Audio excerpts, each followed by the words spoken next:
গুরু কৃপাই কেবলম। আমি অধ্যাপক ডক্টর শ্রী সুনীল শাস্ত্রী। আজ আমি আপনাদের একটা ছোট্ট টোটকা বলবো। এই টোটকাটি মন দিয়ে শুনুন।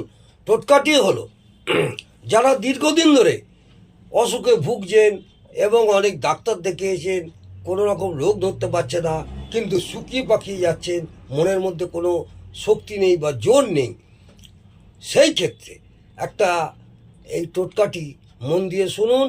এবং এই ছোট টোটকাটি আশা করব আপনারা যদি করতে পারেন কিছু না কিছু উপকৃত হবেনই।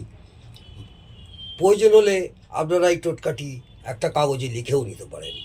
একটা ঝুনো নারকোল নেবেন, নারকোলটি আধখানা করবেন, আধখানা করে যে মালা হলো সেই মালাতে একটু সর্ষে তেল নেবেন, দু এক পলা সর্ষে তেল নেবেন।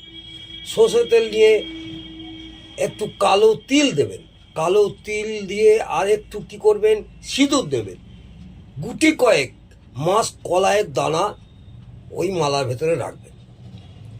এরপর কি করবেন, একটা ফুলওলা লবঙ্গ নেবেন, ওই ফুলওলা লবঙ্গটি রুগীর মুখের ভেতরে রাখতে হবে।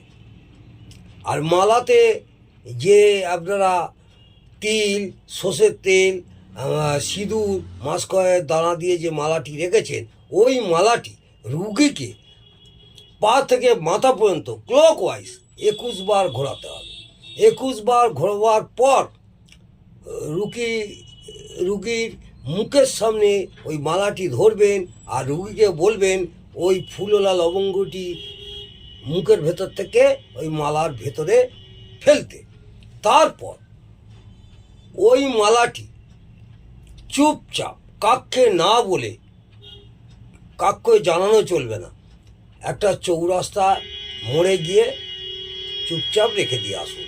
এই প্রয়োগটি করে দেখুন, আশা করব আপনারা আশানুরূপ ফল পাবেন। নমস্কার, জয় মা।